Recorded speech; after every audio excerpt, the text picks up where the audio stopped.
Yeah, that should work. That should work. Okay.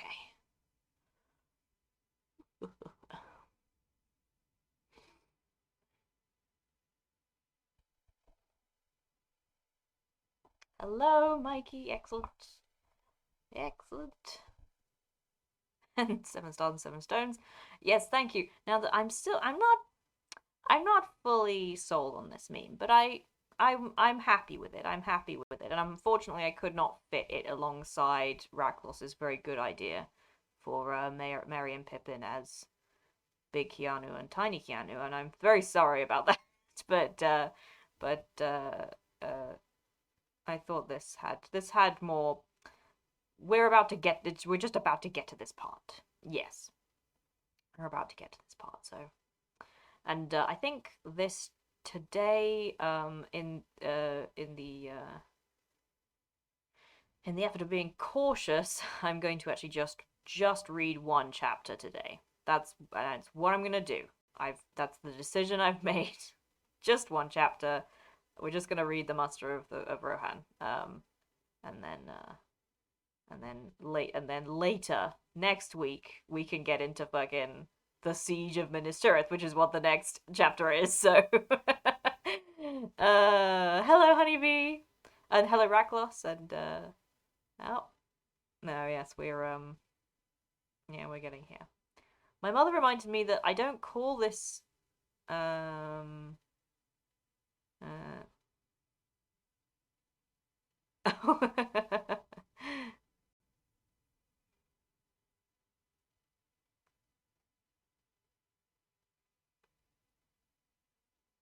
ah well, no, go ahead, don't worry. Don't worry, Mikey. You do what you gotta. Hello, Jamie. Yes. Oh, good. The siege. The siege. Well, the thing is, you see, the thing about the siege is that we get Faramir again. Faramir is coming back, baby, for the siege, and he and his dad gonna have a chat. Gonna be a chat that they're gonna have. Which we're gonna have to read the chat that Faramir and Denethor have in front of Gandalf, like just right in front of it. But Gandalf also has that. Gandalf also dares speak again, and I have in fact the perfect meme for next week's one as well. So we're just gonna do the Muster of Rohan today. So yes, we're gonna get Merry, and Theoden being dumb, and Aemir trying so hard to stop him from being dumb. Oh dear. And Jürgen, he's here finally. Jürgen, my beloved, my boy. Uh, I had another meme about about Jürgen, but it was too sad, and I didn't want to. I didn't. I didn't want to use that one. I didn't want to use that one. Because just too sad. We'll use this one instead. It's the theme of the memes has been to uh call out terrible characters. My mother reminded me that I don't call this section the prelude. I don't know why I started calling it the prelude. It's the preamble. We're in this is the preamble, and I can't believe I forgot that's what I call this part. But anyway, for this preamble, really all my hello Antonia, really all my thoughts are directed one of two ways. I'm either and I have begun to make. I've decided that I'm not going to I'm not going to talk about the show that will not be named anymore until we actually have like proper. Oh no. Oh no. A song. No. Oh no. I thought that was a poem. Oh no, it's a song. Oh no. Oh no. Raglass. Raglass. How could you? Oh dear. Hang on. Oh, don't worry about that, Alexander. Again, we're not going to be doing much. It's okay, Raglass. We're not going to be doing much. We're just going to be doing the Muster of Rohan, so you will just have missed one chapter. So don't worry. Have a good time out. Now, what was this song? Where is it? Yeah. Uh,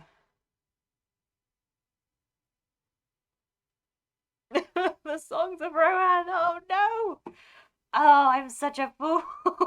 I'm such a fool. Oh, I really want to just like stop the whole stream right now and go and learn this song. But I can't do that. I won't do that. Um, ugh.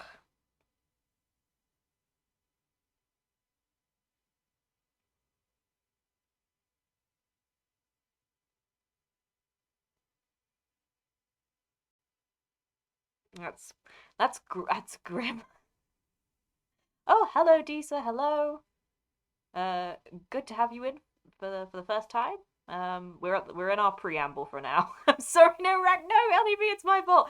It's my fault. I should have remembered. I should have remembered about the song. Um, um, and it's my fault that I'm sad about not being able. It's been so long since we've had a song that I could sing properly, and that is sad. Hello, Seven Stars, Seven Stones. Good, good. Oh no, wait, you've already. You're right. Yes, yes. Yeah, we'll wait a bit longer. What was I saying before I realized my terrible, terrible mistake that I won't be able to sing. Won't be able to sing my song. Mm, eh.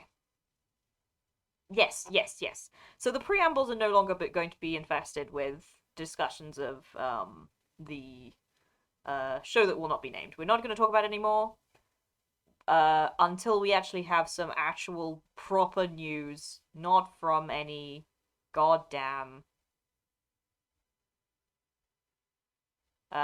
not from any goddamn like random Twitter account that we won't name.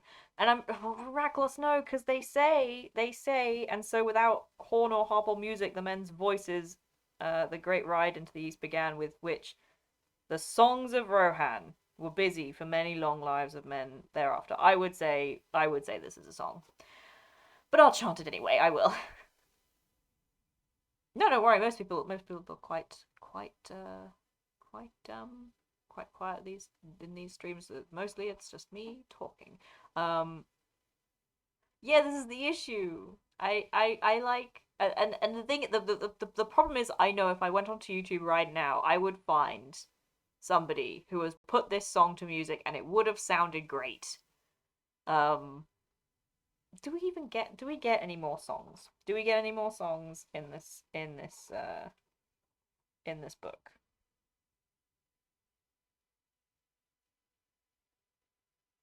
Well, yeah, we get that. Uh, oh.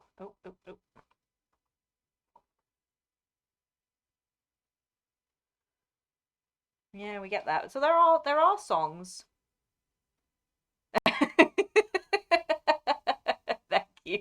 Thank you. Thank you, Rackless. Thank you. I promise. I mean I will. Yes, it's true. Oh, you're right, the best song. I forgot. Yes, okay. Well, well now Des has got to remind me. I will before we get to the other song. I promise. Yes. Yes, but yes, back to the point at hand. We're good. We're getting past the songs, and we're also getting past the announcement that I will stop talking about the show that will not be named, and that is the last time I say the show that will not be named. So that's that part of the preamble. Not talking about it anymore until there's actually like proper official news about it or whatever. Uh, uh, what was the other thing I was going to talk about? My mother, my mother agrees with Des. She's been watching and listening to the last few streams. She's caught up and she agrees wholeheartedly with mine and Des's analysis of the whole Denethor, the reason he felt a madness not being the ship's corsairs because Berrigan already knows, so of course then Denethor also would already know. What else? Uh, well, you should be. She's very critical. She actually had she had a critique of the last one, but she couldn't remember what it was. But she was very angry at us. She was very angry at us, at the both of us, for missing something. So that, but I imagine she'll remember it for next time. And so next time we're gonna get a scathing critique from my mother. But that's fine. That's good. Uh, and yeah, that's it. The only other thing I can think of that's Lord of the Rings related was that I had a whole Boromir day today. And a whole Boromir day today. I just I just it's the concept of, like, okay, you can call him combative, you can call him disruptive, you could say that he is potentially like whilst I would say that the things he says and the ways he says them are good things to say and should be said, you could say that he is disrupting the kind of like leadership of the Fellowship if you wanted to. You can say all these things. I do keep getting asks, Mikey. This is the thing, I keep getting asks. They come into my inbox uninvited, and they keep coming, and I have to look at them. I have to look at them and say, what? And no. And then I have to answer them as calmly as possible. And that is how I end up making a logic flowchart before I've even had breakfast. I wake up and then I must do something about it.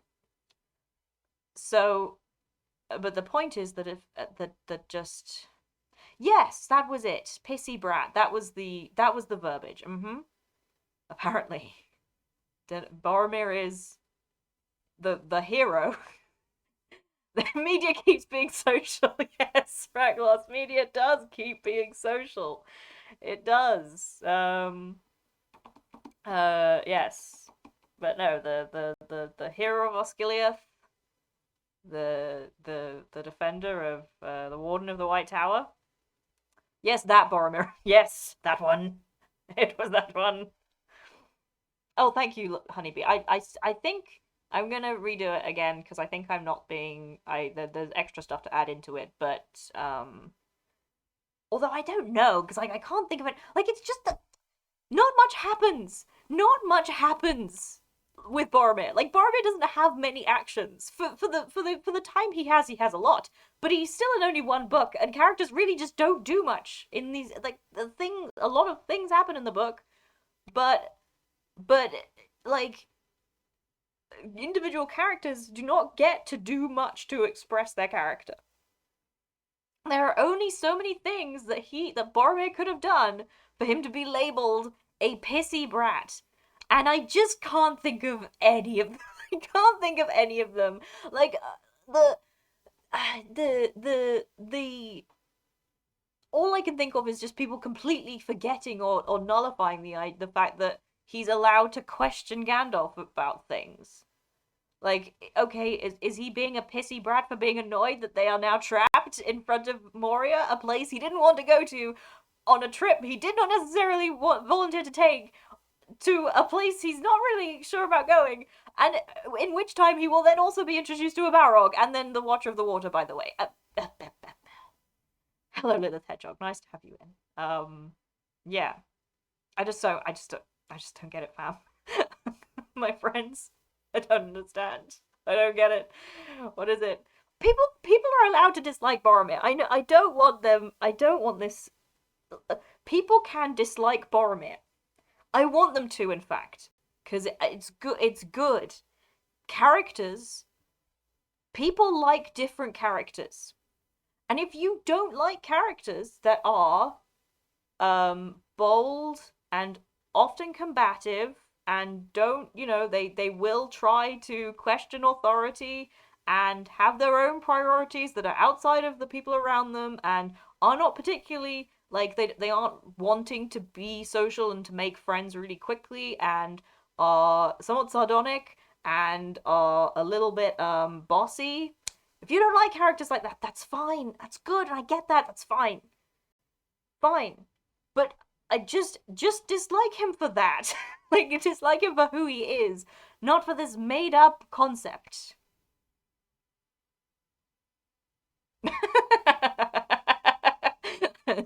hadn't noticed that, Honeybee, but do I feel honored or I don't know. But yes. Introduced to a Barog similar to the departure of Boromir. He's just leaving. He's just not here anymore. He's departed from this place, but he's gone. And he's just not here anymore. He's just departed. The departure of Boromir. I hate this man. Anyway, we've been going for 15 minutes. Let's start the reading. Let's get this going.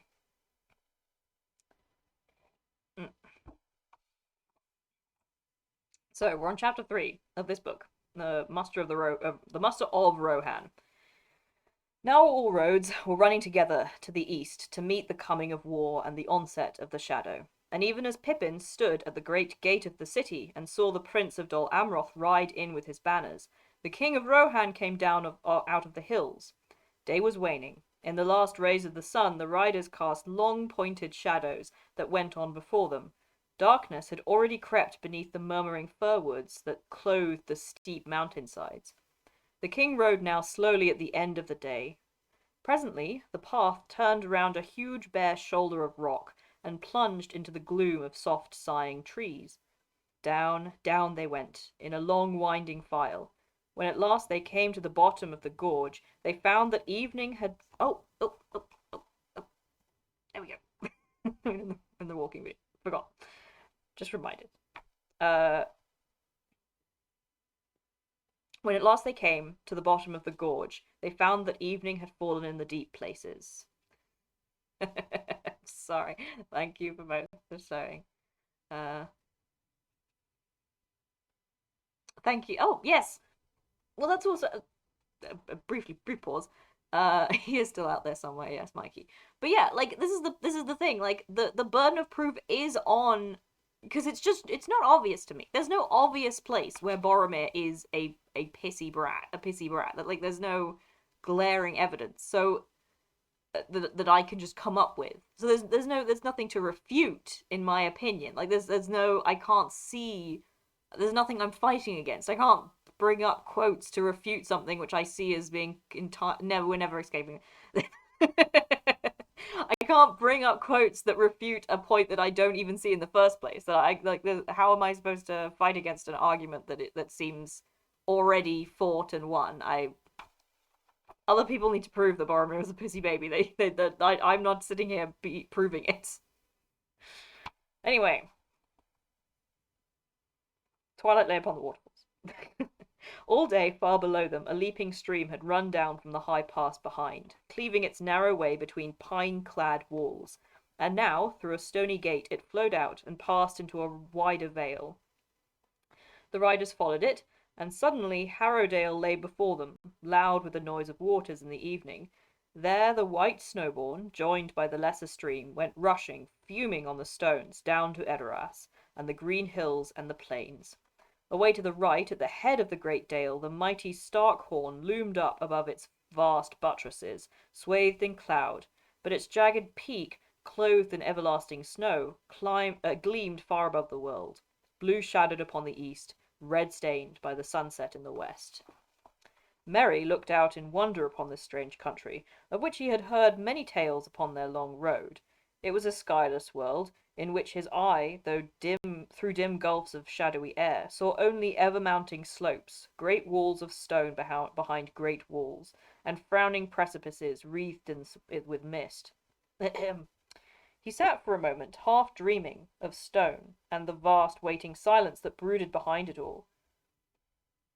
He loved mountains, or he had loved the thought of them marching on the edges of stories brought from far away, but now he was borne down by the insupportable weight of Middle-earth. He longed to shut out the immensity in a quiet room by a fire.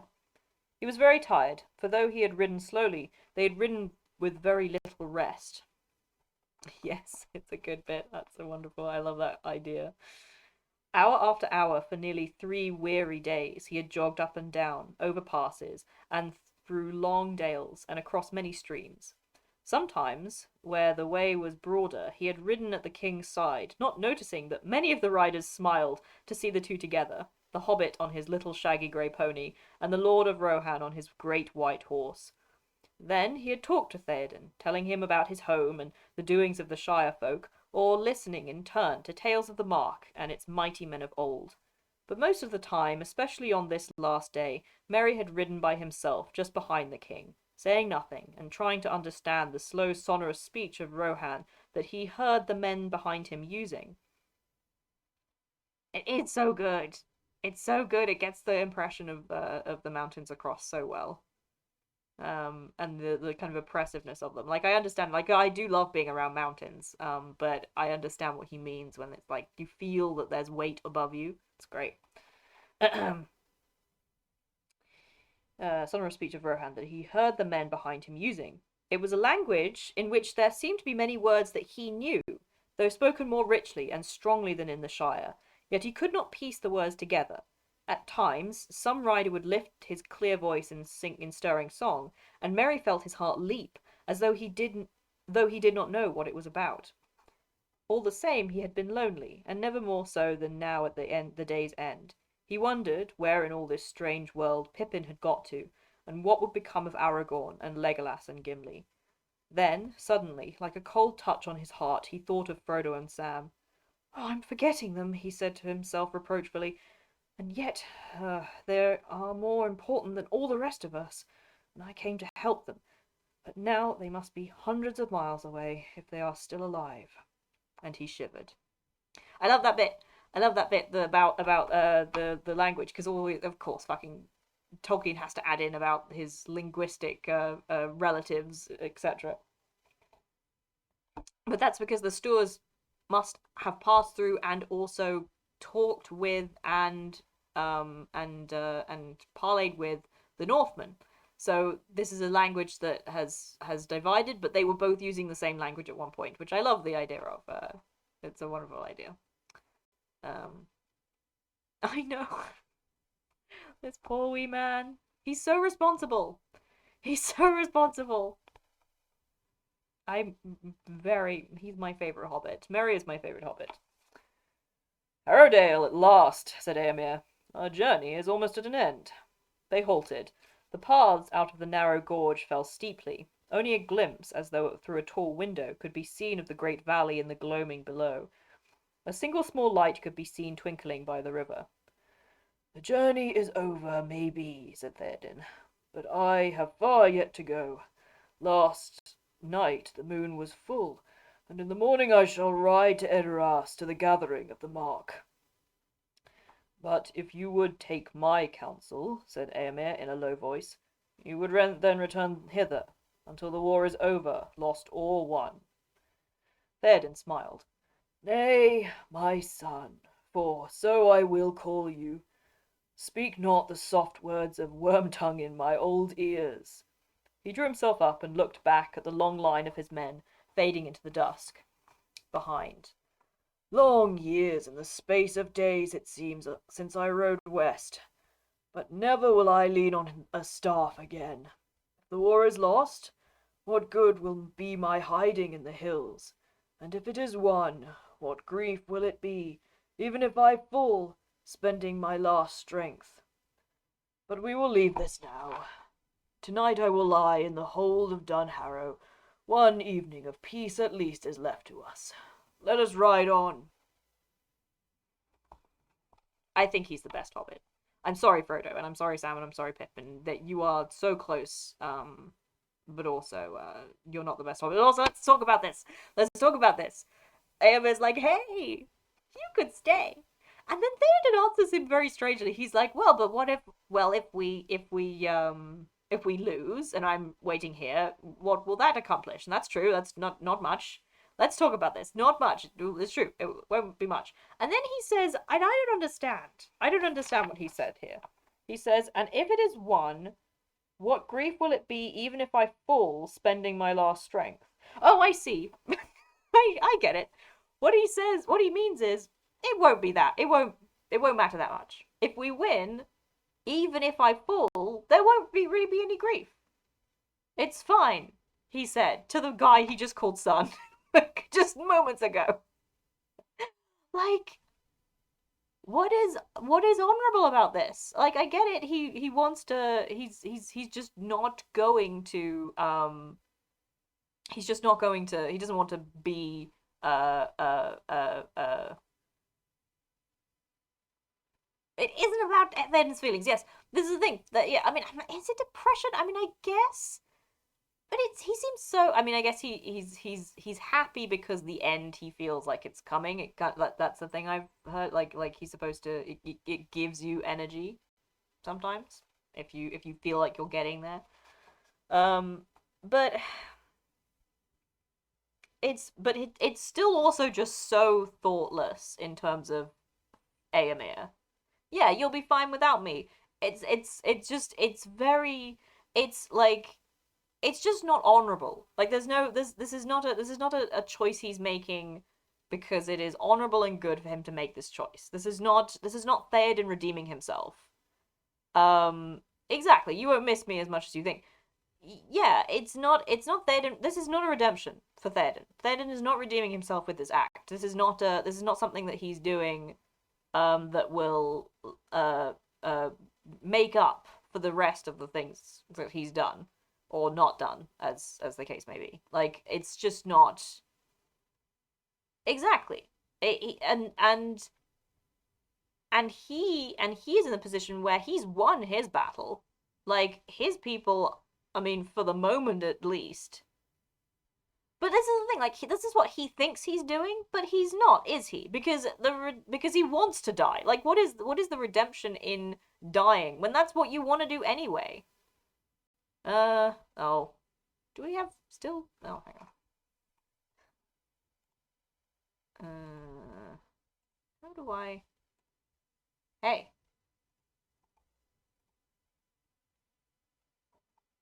No, not that. How does one?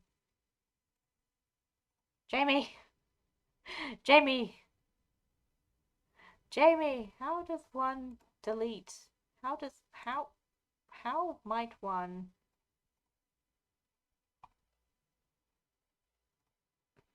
Thank you. Thank you, Jamie. Oh, Peaches actually. Thank you, Mikey. Anyway, but yes, like the the the act of redemption, while in my mind anyway, whilst it should be something that you choose to do, it should also be something that you know, like gives something to somebody else. And I just don't think that is what's happening here. I just don't think. Aemir obviously doesn't want him to do it, and yeah, he's in this completely different mindset. But again, he's not listening to anybody around him, and very and dismissing Aemir's request. This is his request. He wants him to stay behind, and it just doesn't in terms of the kind of what I would call my own meta kind of understanding of or my own yeah like my well no there is yeah like this is the thing there is some argument to be made that in Rohirrim culture you could say that this is like it's a redemptive and also you could also say that by riding to war with his people, he is satisfying his duty as a king. You could say that, and I accept that it's mildly more complicated, but I also don't think it's not this like purely good, and it's not this like purely moral decision that he's making. This selfless kind of redemptive uh um like action that he's taking. It's just not something that I see. Yeah, but the thing about that is that again that is very that's very I mean yes it's very cultural and I understand that like there are a lot of cultural things going on here in terms of this this culture that we really, but the other thing, the issue with that is that we just don't know, because this is not particularly well voiced in terms of Tolkien's understanding, and in terms of Tolkien explaining to us why he's doing this. I at least, well, admittedly, this part I don't remember that well. Maybe Theoden actually describes this more culturally significantly before. But anyway, my point is, this is still not. I mean, in my opinion, it's not. There is no redemption here for me. I don't find this redeeming in the least. But whilst I accept that there are points of view that could make this into a redemptive act, and certainly could make it into a noble act, and the well, it could make it into what he believes is a noble act. Totally understandable. I still don't think it can ever be called an act that is both purely morally good and also something that should be like lifted up lifted up as like the thing you should do. Like nobody should, like that fucking guy. There was a guy on one of my posts that was just like, people shouldn't emulate Denethor. Well, okay, I would disagree with that, but also people shouldn't emulate Theoden either. Is my point. Yeah, it's subject to morality, but it's I would I in my feeling it is not. There is no redemption here for me. I do not find it redemptive. Um, Anyway, but yes, we're moving on. Um, yes. In the deepening dusk, they came down into the valley. Here, the snowbourn flowed near to the western walls of the dale, and soon the path led them to a ford where the shallow waters murmured loudly on the stones. The ford was guarded. As the king approached, many men sprang up out of the shadow of the rocks, and when they saw the king, they cried with glad voices, "Theoden, king! Theoden, king! The king of the Mark returns!" Then one blew a long call on the horn. It echoed in the valley. Other horns answered it, and lights shone out across the river. And suddenly there rose a great chorus of trumpets from high above, sounding from some hollow place, as it seemed, that gathered their notes into one voice and sent it rolling and beating on the walls of stone. So the King of the Mark came back victorious out of the west to Dunharrow, beneath the feet of the White Mountains. There he found the remaining strength of his people already assembled, for as soon as his coming was known, captains rode to meet him at the ford, bearing messages from Gandalf. Dunhere, Dunhere? Good question. Dunhere or Dunhere? What do you think? It's D and then U with an accent Nhere. Dunhere or Dunhere? I'm gonna go with Dunhere for now, simply because that's just the English pronunciation that I would use, but I have a feeling it would be Dunhere. It's a lovely name either way. I love Dunhere's name. Dunhere's name, whatever. Ah. Dunhere then. Dunhere, chieftain of the folk of Harrowdale, was at their head. "At dawn 3 days ago, lord," he said, "Shadowfax came like a wind out of the west to Edoras, and Gandalf brought tidings of your victory to gladden our hearts, but he brought also word from you to hasten the gathering of the riders, and then came the winged shadow." "The winged shadow," said Theoden. "We saw it also, but that was in the dead of night, before Gandalf left us." "Well, maybe, lord," said Dunhere, "yet the same, or another like to it, a flying darkness in the shape of a monstrous bird, passed over Edoras that morning, and all men were shaken with fear. For it stooped upon Meduseld, and as it came low, almost to the gable, there came a cry that stopped our hearts. Then it was that Gandalf counselled us not to assemble in the fields, but to meet you here in the valley under the mountains. And he bade us to kindle no more fires or kindle all lights than barest need asked. So it has been done. Gandalf spoke with great authority. We trust that it is as you should wish. Naught has been seen in Harrowdale of these evil things." "It is well," said Theoden. "I will ride now to the hold, and there before I go to rest I will meet with the marshals and captains. Let them come to me as soon as may be." The road now led eastwards, straight across the valley, which was at that point little more than half a mile in width. Flats and meads of rough grass, grey now in the falling night, lay all about, but in front of, on the far side of the dale, Mary saw a frowning wall, a last outlier of the great roots of the Starkhorn, cloven by the river of ages past. On all the level spaces there was great concourse of men. Some thronged in the roadside, hailing the king and the riders from the west with glad cries, but stretching away into the distance behind there were ordered rows of tents and booths, and lines of picketed horses, and great store of arms, and piled spears bristling like thickets of new planted trees. Now all the great assembly was falling into shadow, and yet, though the night chill blew cold from the heights, no lanterns glowed, no fires were lit. Watchmen, heavily cloaked, paced to and fro. Merry wondered how many riders there were. He could not guess their number in the gathering gloom, but it looked to him like a great army, many thousands strong. While he was peering from side to side, the king's party came up under the looming cliff on the eastern side of the valley, and there suddenly the path began to climb, and Merry looked up in amazement. He was on a road, the like of which he had never seen before, a great work of men's hands in years beyond the reach of song.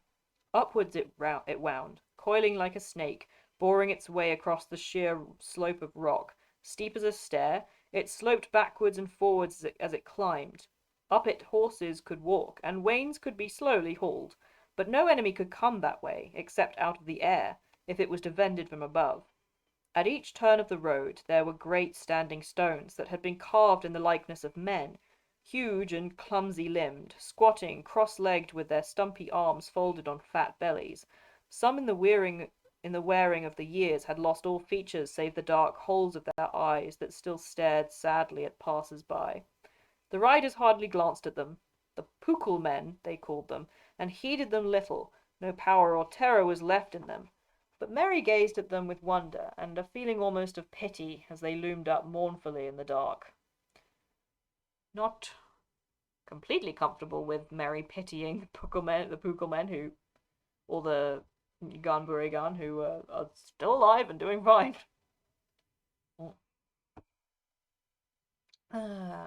After a while he looked back and found that he had already climbed some hundreds of feet above the valley, but still far below he could dimly see a winding line of riders crossing the ford and filing along the road towards the camp prepared for battle.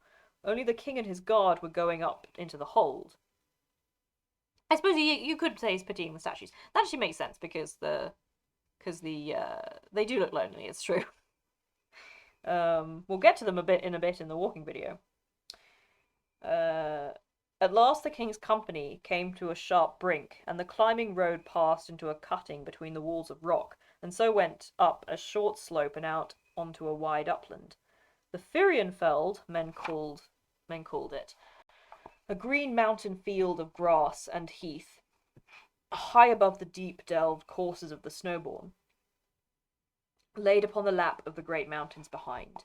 The Starkhorn southwards, and northwards the saw-toothed mass of Ehrensaga, between which there faced the riders, the grim black wall of the Dwimmerberg, the haunted mountain, rising out of steep slopes of sombre pines.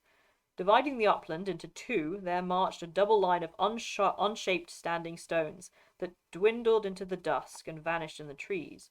Those who dared to follow that road came soon to the black Dimmelt under Dwimmelberg, and the menace of the pillar of stone, and the yawning shadow of the forbidden door. Such was the dark Dunharrow, the work of long-forgotten men. Their name was lost, and no song or legend remembered it. For what purpose they had made this place, as a town, or secret temple, or a tomb of kings, none could say. Here they laboured in the dark years, before ever a ship came to the western shores, or Gondor, or the Dunedain Gondor of the Dunedain was built, and now they had vanished, and only the old Pukul men were left, still sitting in the turnings of the road. Merry stared at the lines of marching stones. They were worn. Ooh! Now that makes me think that the Pukul men and the men of the mountain, yes, they just vanished. Poof! We don't know where they went. Who could say? Who could tell? No idea. But the impression that I get is that if the Pukul men were building these statues, which we know are actually guardian statues, like the Pukul men will build little statues or big statues that actually I think either move or have guardianship properties. Like there's a thing about this man who, can't remember exactly how it worked, but this man was saved by this Pugelman who, like, they become friends, and I think he was a merchant, and uh he was, oh, that was it. No, yeah, I think, yeah, they're talking about the Oathbreakers. That's what I mean. Um, but if the Pugelmen's like guardianship stones are there, that means that you would imagine that they had quite a lot of discourse with the mountain men, and if that was the case, you would imagine they also had discourse with the other ethnic groups that lived around Gondor and around the White Mountains, which is cool. I like that, because the Pukelmen have come all the way. Like, this is a very far. This is very distant from the um Farinorian woods that we'll see them in later. So that would mean that I mean, because that's, well, now will make sense, because we know that the Pukul men might also still be living on the like cape of Andrast. There's like a forest there with what we think are Pukul men in it, and no, we were not talking about the show, but yeah, like it would mean that they were much more, what's the word? They were less isolated. Andras, my beloved, yes. Um, it would mean that they were a lot less isolated than they are now, which kind of gives an impression, very specific impression of the Dunedain who arrived here. But anyway, uh,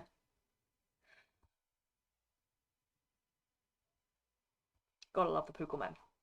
Okay.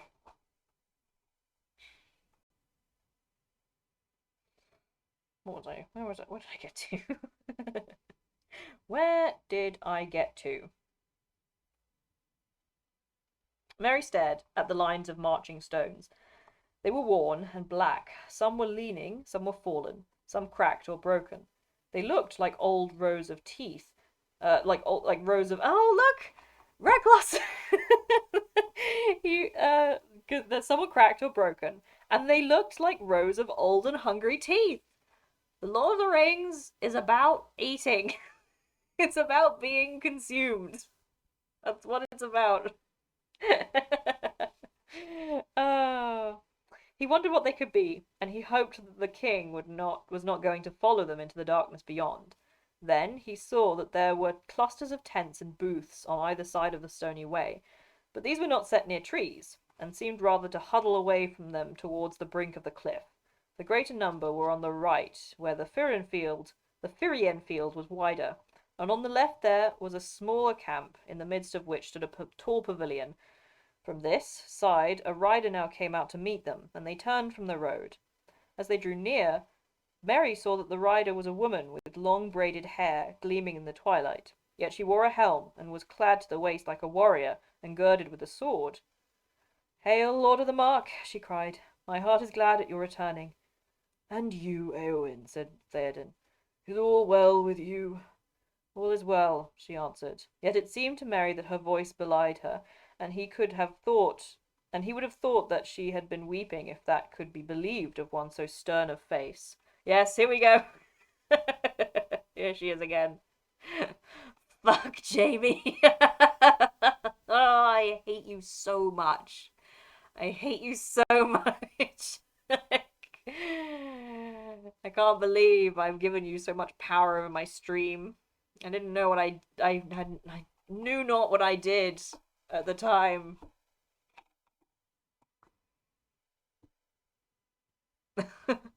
Hello, whoever this is.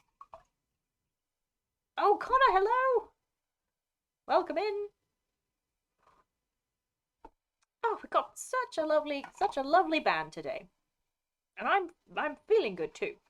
Yeah, what a time to come in. Perfect time. You like Lord of the Rings? Do you like Lord of the Rings? Come in. we're still in the same chapter, and we're gonna only just do this one chapter. I'm on page 68. And yeah, we're not gonna we're gonna stop when we get to the next chapter. Yes, we've just met Eowyn again, and we've just met Eowyn again. Right. Sorry.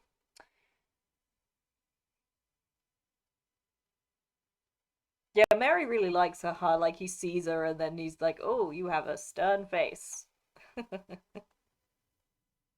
For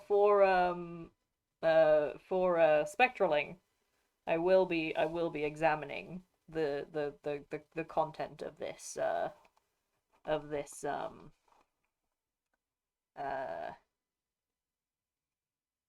uh yes, I have also heard and read Lord of the Rings.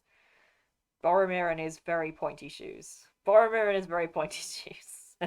And his you're welcome, yes. He does though. He does though.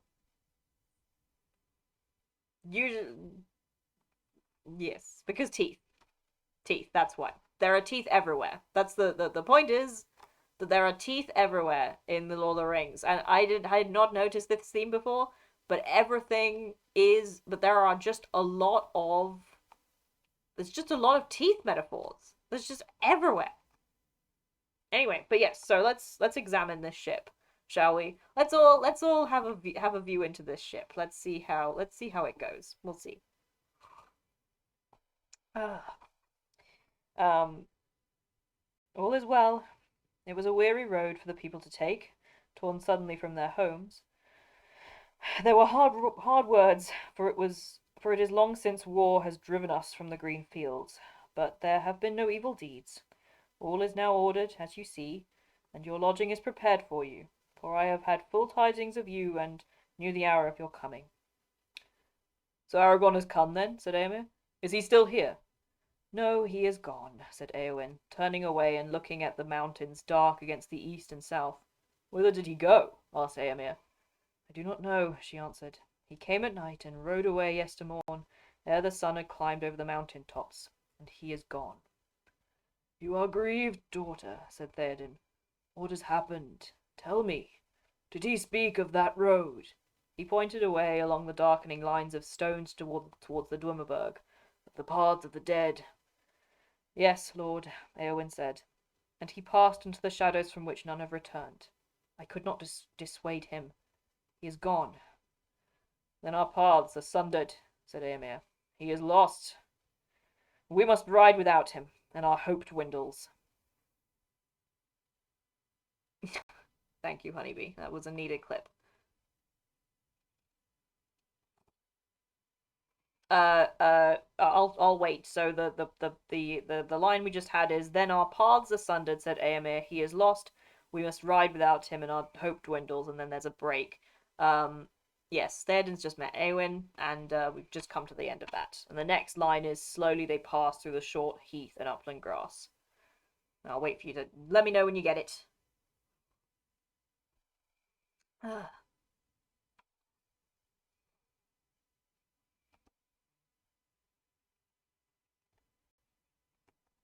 There is so much eating and devouring in this book. I hadn't noticed until Raklos let me know, but it's true, and I want to like think about it. Oh, we've come to the Pucklemen, the Pookelmen.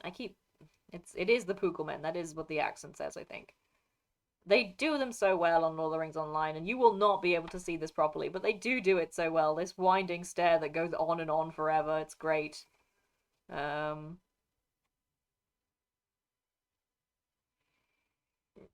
yeah, they do. They do the whole. It's also good. It's also bloody good.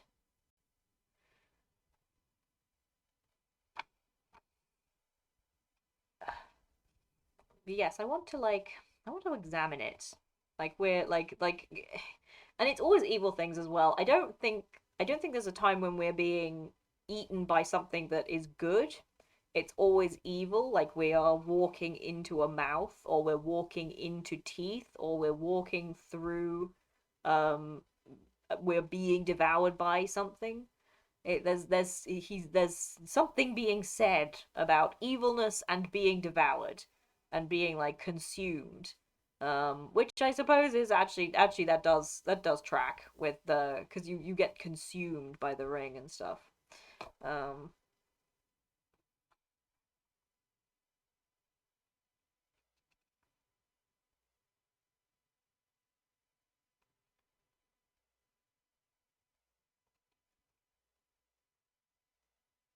yeah, I mean that is this is the case, and like I don't know, it just seems so uh, hmm,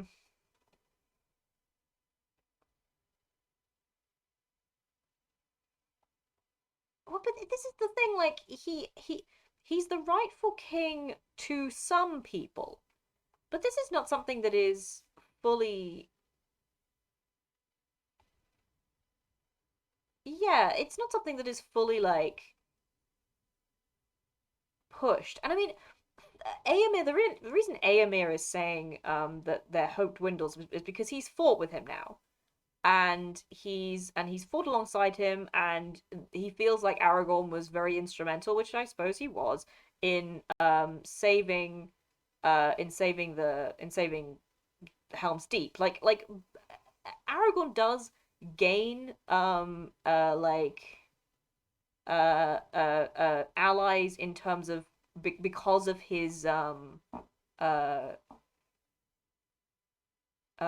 uh uh what's the word, because of his skill. There are people who do believe in Aragorn as he goes because of his skill. He has friends who believe in him because they've walked and talked with him a while.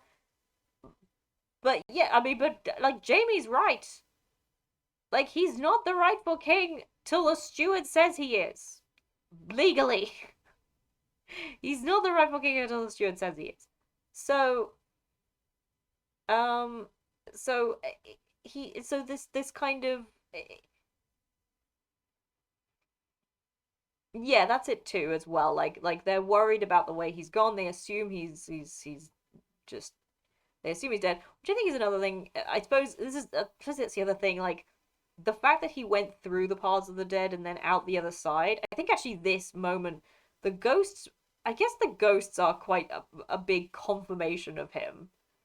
Yes, legally. Legally he's not the king until a steward says he is. But the ghosts actually confirm more his rightfulness, because oh no, don't worry, Peaches. Don't worry about that. And anyway, that you can wait until you have a thought, and then say whatever you want. But I'm on this. Yeah, yeah. Like Éomer wanted to fight alongside Aragorn. He hasn't gotten to yet. He hasn't gotten to yet, and he's sad about it. So he wants to. And exactly Raklos. And but the fact that the ghosts recognized him as Isildur's heir, I suppose, gives gives credence to his thing. But what I want to know is just like, did any of the other Dunedain try? Like, did any of the other people like give it a go? Did they try to to go to the paths of the dead and like say, "Hey, I'm the heir of a exactly." Like they didn't try. I feel like if they tried, the ghost would be like, "Sure, we'll take anybody who has who is like the closest descendant of Isildur at this time. We'll take anybody because they want to get out of there." It's not like the ghosts. Yeah, it's yeah. I mean, they could have, like, they totally could have. Is the thing. They're just scared and they just don't want to try. But I would say that the ghosts have no motive to not recognize um the nearest at the time heir descendant of Isildur. Like they have no reason to. Exactly. That's true. They have suffered so much, and they have fucking Aragorn arrive. Like the poor things. But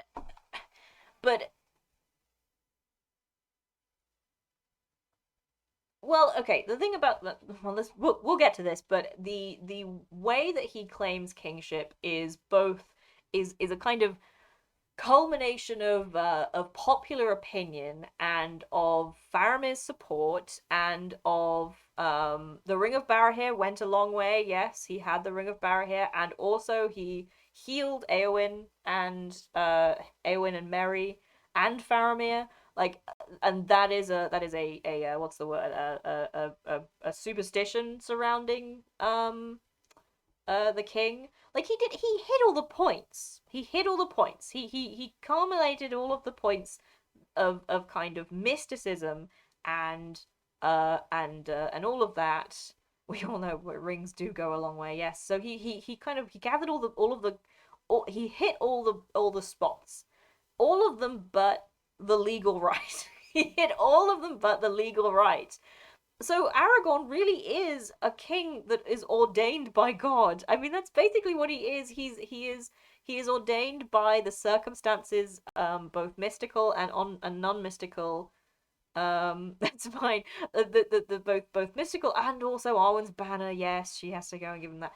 But all of the circumstances surrounding Aragorn claiming the throne, both that are both mystical and unmystical, kind of happen to him by accident, or at least he kind of like waltzes into them in this doom way, this like he's foretold kind of way. So Aragorn does basically surpass the need for a legal right to claim the throne. He has the spiritual right to claim the throne when he arrives. That I think that is the point. And you weren't going to get it because that's the thing. Aragorn doesn't have a legal right. Aragorn does not have a legal right. There are actually people alive right now who are closer descendants of Anarion who ruled over Gondor. For who could have taken the throne. Well, I mean that can be debated whether or not Aragorn actually killed them before he got here, because he definitely killed a lot of the corsairs, and it does seem like he killed the sons of the descendants of Castamere. But if they had been alive, they would be far closer descendants of Anarion than Aragorn could ever hope to be. Exactly. He got well. I mean, I will give. Yeah. No. I mean, I said the healing part. Yeah. Like he healed Eowyn and he healed Merry and he healed Faramir. All of and yeah. Yes. I mean, that's the thing. Yes. Like I will give this to Aragorn. He crafted this coup very well. Like he crafted this coup very well. Some of the things happened to him by accident, like the paths of the dead, etc. And certainly Elrond is helping him, like meet all these challenges. He taught him how to be a healer so that he could be a healer, and he said to go through the paths of the dead because the paths of the dead were going to be a confirmation that he was a descended. And Gandalf crafted it too. He did a very good job of doing that. And they both either they like let die. They kind of Aragorn loved doing it as well. They did kind of twist the situation so that both of the even minor detractors of his kingship were killed. And Gandalf manipulated Faramir into being at the right place at the right time, so that not only was he going to be healed. Yes, I mean that's entirely the reason. Yes, he does that. That's exactly. And he groomed Faramir in order for him to do that at the end. Like if Faramir had not been on Gandalf's side, this whole thing would have gone very differently. But because he is, yeah, exactly. We're not joking. He because he is yeah, I mean he really because Faramir is both alive and so accepting, and he's healed by Aragorn, so he falls in love with him when he opens his eyes for the first time, which is also very funny. But I mean, I don't Civil War, I have if Faramir didn't accept Aragorn, I mean, I guess it would depend on how forcefully he did not accept Aragorn. Like, was he just kind of ambivalent, or was he fully against the idea of having a king? And actually, if Faramir had continued along, like he does say at some point that the kings were less wise than the stewards, which Faramir, beloved, your political alignment is a knotted thicket even I can't untangle. But yeah, this is the thing. Faramir is Tolkien's self-insert, which in its own is very worrying. I actually don't think he is, though. I'm not sure that's. I think that's being just like a mite too mean to Tolkien. Um. But yeah. I mean, yeah. Get the reason. Yes. I mean, basically, you answered your question, Liz Hedgehog. Gandalf wants Aragorn as king because it's right in his mind. It's the right thing to do. Men need to be led by a lineage that is greater and better than everybody else's, and he needs to be divine. Yes, Des has got it. Dees has got it. He needs to be divine. They need to have a divine ruler, and who is who is a follower of the faith. I'm doing quotes here because I mean there is no technical faith in Tolkien. It's all very complicated. I would say that there still is a religion in Tolkien, and they are still practicing this religion in terms of how they manage themselves and how they live their lives. Um but yeah, Aragorn is a I would say devout follower of this faith. That Eru is the one true God, etc., etc., etc. Which I would say is mildly declining in Gondor as of late. Um, so, but he's divine. He's a divine king, and again he is divinely ordained to be king. He is a divinely ordained ruler. As kings, he's literally he's the ideal of what kings are supposed to be in real life. Like a king in a lot of the time is ordained by God as apparently in Western kingships. But Aragorn literally is. He's literally ordained by God in the book. So that's why he has to be king. And it's infuriating.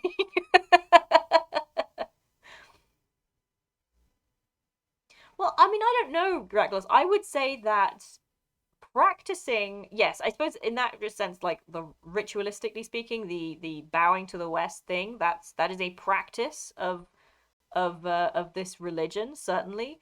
And also, I would say certainly his those virtues things that must be a part of the religion. I have to assume, but I would also say that the way people live their lives is also a part of this religion. Like the way of like Faramir's whole thing, of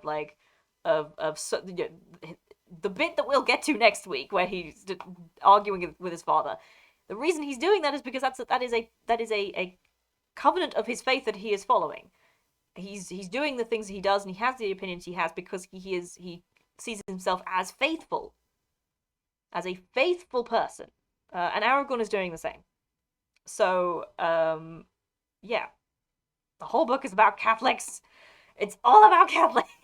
The elves are Catholic, and I'm so sorry, Honeybee.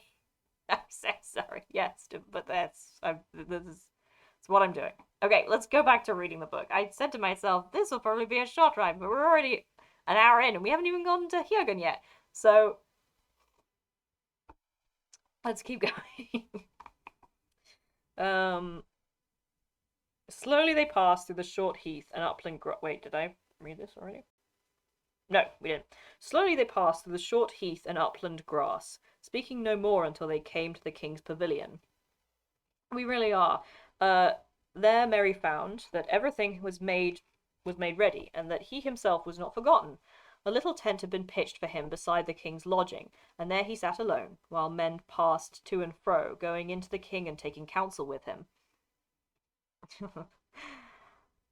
Night came on, and the half-seen heads of the mountains westward were crowned with stars, but the east was dark and blank. The marching stones faded slowly from sight, but still beyond them, blacker than the gloom, brooded the vast, crouching shadow of the Dwimmerberg. "Oh, the paths of the dead," he muttered to himself.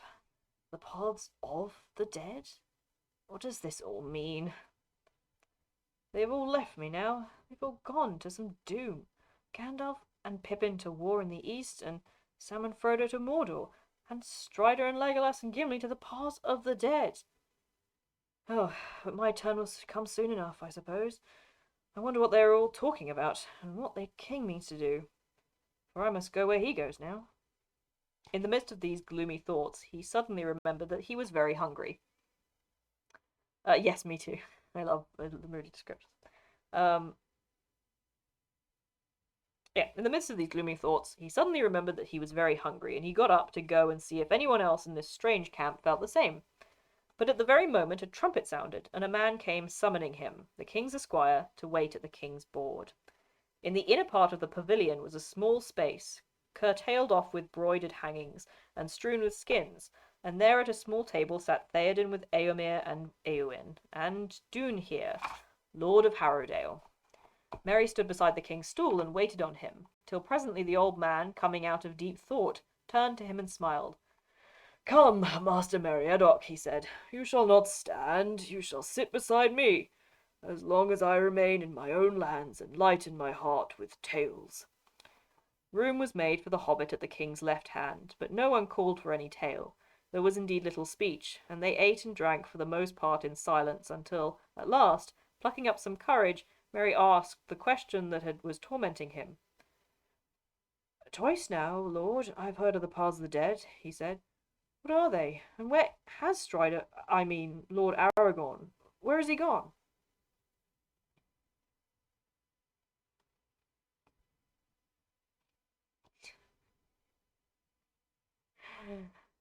Jamie, stop poking her. She'll start. You can't get poor Honeybee into transubstantiation right now. You can't get this. Can't get it. Uh, more rebellion in my chat. I'm so sorry, Honeybee. I can't protect you. Where was I? Yeah, what lies beyond the where is Strider? I mean, Lord Aragorn, where has he gone? The king sighed, but no one answered until at last Eomer spoke. "We do not know, and our hearts are heavy," he said. "But as for the paths of the dead, you have yourself walked on their first steps. Well, nay, I speak no words of ill omen. The road that we have climbed is the approach to the door, yonder, in the tumult. But what lies beyond no man knows." "No man knows," said Theoden, "yet ancient legend, now seldom spoken, has somewhat to report. If these old tales speak true, that have come down from father to son in the house of Eol, then the door under the Dwimmerberg leads to a secret way that goes beneath the mountain to some forgotten end. But none have ever ventured in to search its secrets since Baldur, son of Brago, passed the door and was never seen among men again. A rash vow he spoke as he drained the horn at the feast which Brago made to hallow the new-built Meduseld, and he came never to the high seat of which he was the heir." That was it. It's because it's when Meduseld was built. That was the extra thing I was forgetting. I also forgot that Theoden tells us. Tolkien is not as mean as I expected him to be in this situation. I thought he just threw this in and threw like the skeleton clawing at the door in, and then just never mentioned it again. But no, he explains who the skeleton is if you want to connect it. The skeleton that they found is Baldur, son of Brago, and the reason that I remembered that there was something else about him was because he did it when Meduseld was built. Yes, I also love this. And I think they should continue doing it. Also when he is king as well.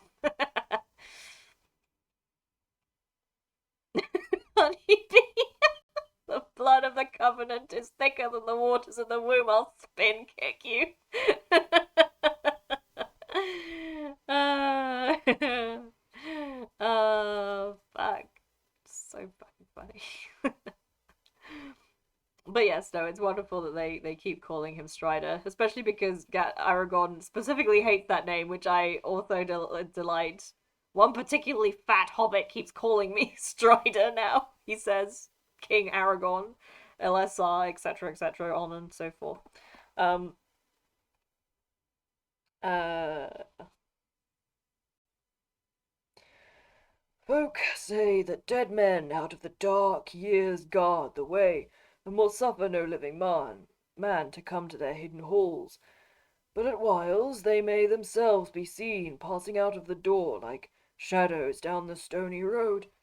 Then the people of Harrowdale shut fast their doors, and shroud their windows, and are afraid. But the dead come seldom forth, and only at times of great unquiet and coming death. Yes, it is said in Harrowdale, said Eowyn in a low voice, that in the moonless nights, but little while ago, a great host in strange array passed by.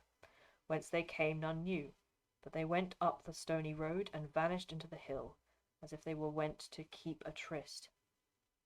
Well, then why has Aragorn gone that way? Asked Merry. Don't you know anything that would explain it? Unless he has spoken words to you as his friend, then we have not heard, said Emir.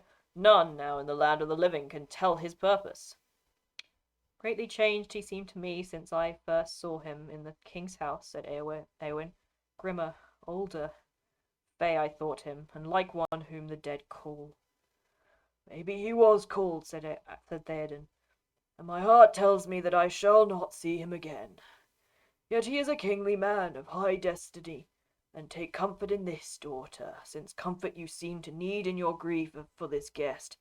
It is said that when the Eorlingas came out of the north, and passed at great length up the Snowbourn, seeking strong places in refuge in time of need, Bregor and his son Baldur climbed the stair of the hold, and so came to the door. On the threshold sat an old man, aged beyond years. Tall and kingly he had been, but now he was withered as an old stone. Indeed, for stone they took him, for he moved not, and he said no word until they sought to pass by him and enter. Then a voice came out of him, as it were out of the ground, and to their amaze it spoke in the western tongue, "The way is shut." Then they halted and looked at him, and saw that he lived still, but he did not look at them. "The way is shut," his voice said again. "It was made by those who are dead, and the dead keep it. Until the time comes, the way is shut." "And when will that time be?" said Baldur. But no answer did he ever get, for the old man died in that hour and fell upon his face, and no other tidings of the ancient dwellers in the mountains have our folk ever learned.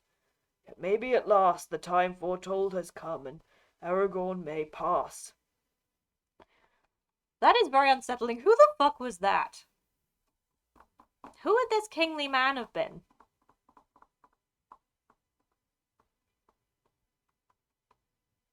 Well, it is now.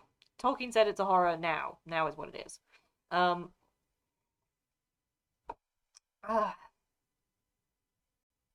When was Baldur? Hang on. When? Explain. Appendices. Explain. I actually have the appendices here, so this could be helpful. Great years. Boromir. Come on. We need before that. Tale of the Years. Second Age. I don't want Second Age. Third Age. Okay, also.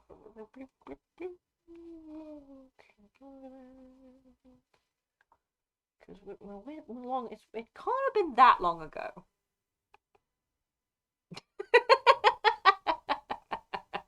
Thank you, Peaches. Thank you, Peaches, for adding the permitted term. I'll kill you. Oh. Ugh. No, it's not. It's not Baldur's Gate. It's whoever this guy is, and I'm trying to find out who he is. Yes, they did. Um, because they're already Baldur's already there. So and it's still in the same. So it's after after Kirian. After Kirian, watchful peace ends. Attack on Gondor renewed. Come on, where's Kirian? Eol. So there we go. There's Kirian. Ah, here we go. Baldur, son of Brego, enters Forbidden Door. About this time, dragons reappear. Blah blah blah.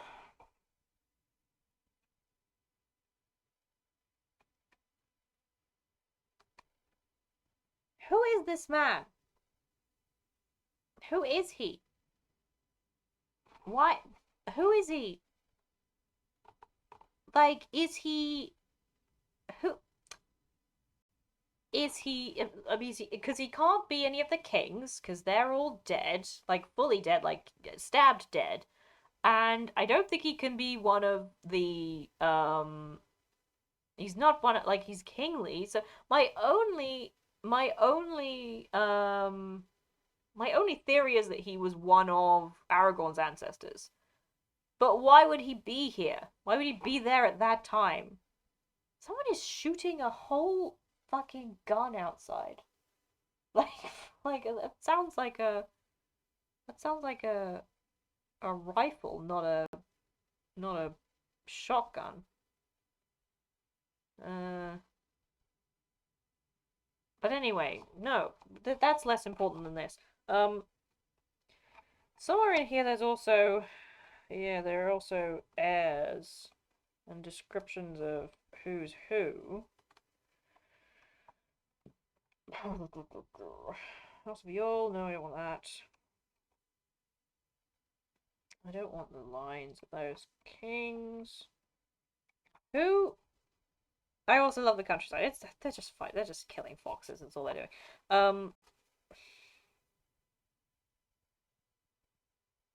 This is gonna, it's gonna kill me. This is gonna like fully, like actually kill me.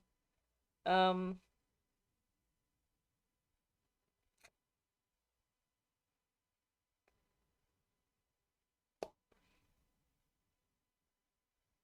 Oh yeah, Baldur was like Eol's grandson, so that makes no sense. Yes, Eol's grandson. I'll have to figure it out later. Microdosing American living by living in the countryside. Yeah, I mean, yeah. When it's pheasant shooting time, exactly. Lots of fucking guns everywhere. Uh we will I will leave this. I will leave this for now, but it's killing me. I want to know who this old man is. Um yes, that's exactly what he did. Listen, Baldur was stupid. Baldur was a dumb bitch. And it was, yeah. Okay, let me describe to you, Mikey. So, when Gondor was first formed, they obviously there were people already living in Gondor, and like the indigenous populations basically of Gondor. Some of them were called the Mountain Men. They were the on the westernmost side of the mountains of the White Mountains that run along the spine of Gondor and uh, bracket them from Rohan. Now, most of the ethnic groups and their leaders, etc., swore oaths to Isildur of fealty that they would come if they were called in to help against the war against Sauron. So, uh, when they and most of them did, but I mean, again, this was quite enforced. Like they just this was a colonizing force, the Dunedain, and they just got them stuck into a big war, and uh and the mountain men thought, no, we're not going to. It said in the thing that they had already been worshipping Sauron at that point, but I mean, I maybe they were, but also it seems perfectly reasonable for them to be like, mate, I think Sauron's gonna win this one. So they broke a vow, basically. They broke a vow, and then Isildur cursed them, and somehow it worked. He cursed them that they were going to be forever ghosts. Basically, they're going to be ghosts until they fulfill their oath, basically. Um, which again, I said this last time, but I hate it. It's like the worst. It's the worst bit. Uh, yeah. It's said that they worship Sauron, but I don't know. I mean, I get like you could say maybe all of them worship Sauron just to live there peacefully, if that let them be kind of mistaken. But I don't know. I can't blame them. He is hapless. Baldur the Hapless is, yes, he is hapless. Well, I should imagine many people didn't. A bunch of people didn't. Tolkien just loves to fucking justify killing indigenous populations because they worship Sauron. That's his go-to. He's always like, oh, but they worship Sauron, so it's fine. Don't worry about it. The Easterlings do it. The Haradrim do it. Now the Mountain Men do it, and God forbid, fucking. But it is unbearable. It is. Yes. We're gonna get to the end of this goddamn of this chapter. We might not actually. It's getting quite it's getting on. But anyway.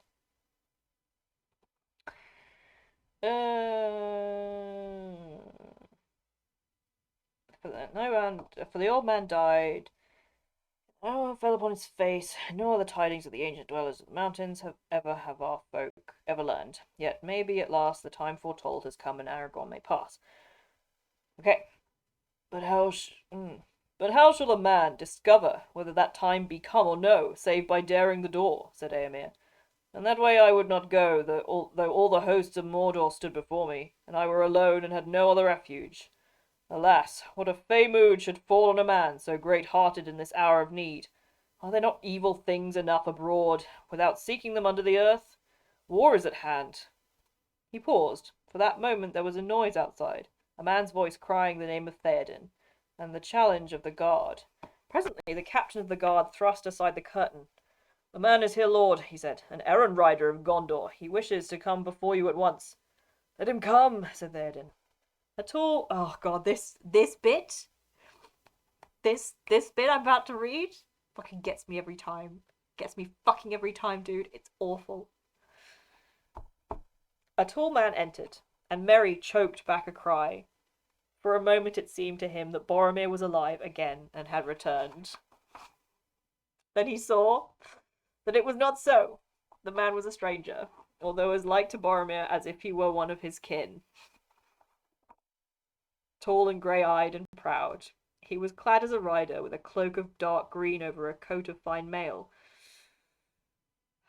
and on the front of his helm was wrought a small silver star.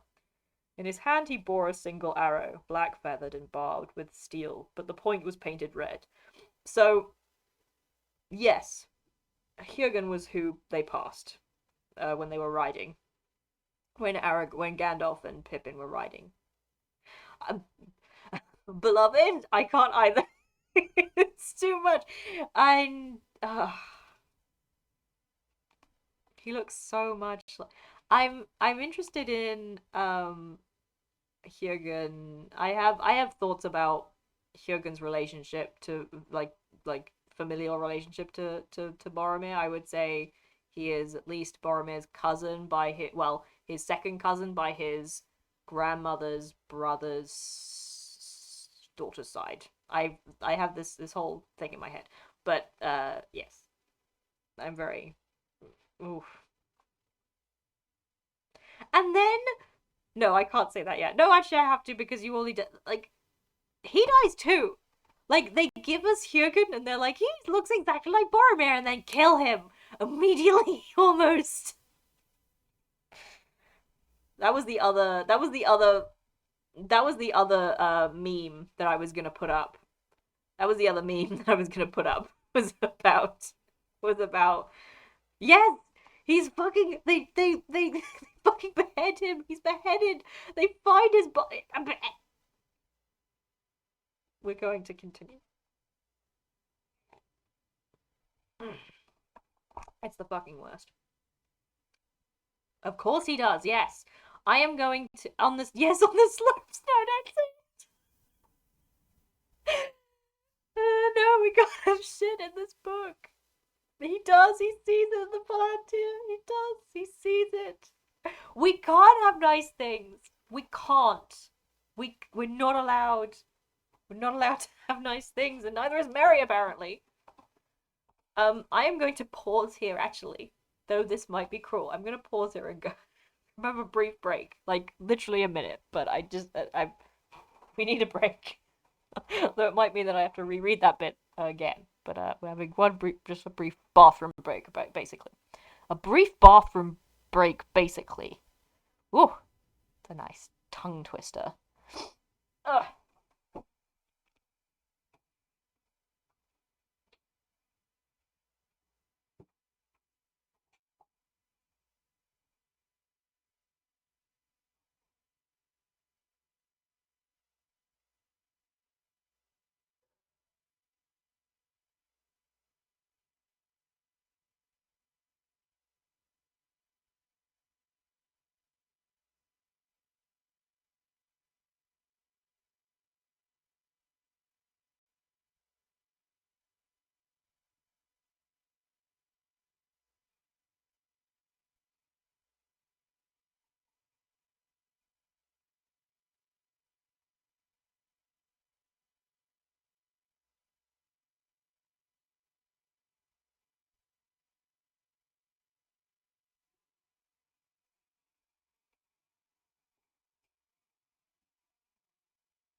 I've got the sweetest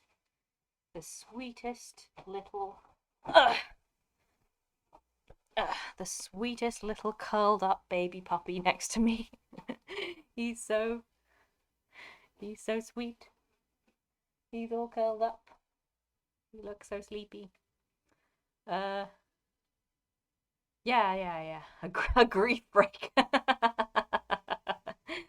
Yes, it's Hjögen. Yeah. Boromir lookalikes also not allowed to live. And yeah, he delivers the message and is killed on the way back. And I think. Mm-hmm. And not only that, he said, I'm gonna compare him to Boromir by having Merry say he nearly cried out. Yes, it does. It does mean that. Yes, I think that that is the question. That is the idea. I'm sorry. I'm not trying to help you. I'm just saying that my dog is just the cutest, and he's all sleepy, and he's curled up on my bed, and I'm love him. I'm care him. Like I care Boromir. Oh, oh well. Unless actually, wait, no. Hang on. Of course, he is actually trans. There's yes, we have. Des and I have thoughts. Thoughts. Many thoughts. um. Uh. Uh. Uh. What was I saying? What was I? A grief break is such a good term.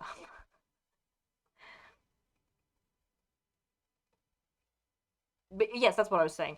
He introduces him as Boromir through Merry being being briefly so excited, thinking that thinking that Boromir is here again. Like Merry really thinks he's about to cry out in joy, and then he has to get it ripped away from him, and then as Berger's leaving, he gets fucking killed immediately as he's going. It's it's so much. There's also a lot to me. This is one of the moments which where I like when I say things like um Aragorn and Boromir is a dead in the water ship for Boromir. It's really doesn't work. Merry and Boromir, it's this scene which is so grueling to me because he remembers his shape. Like he remembers his shape and he's so happy to see him again.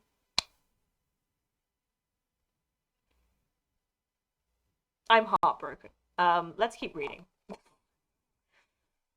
Honeybee is doing lots of clips tonight. Wonder I wonder what that is about. I'm very excited to listen to all the clips of me being heartbroken about Boromir. It's Peaches as well. Ah, grieving Boromir again. Yep, yep. Okay. Yes, I like this bit though, so let's try and get it. But yes. Ooh.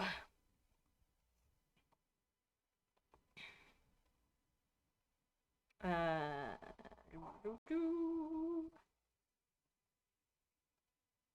Yeah, black-feathered and barred with the. He sank. He sank on one knee and presented the arrow to Theoden.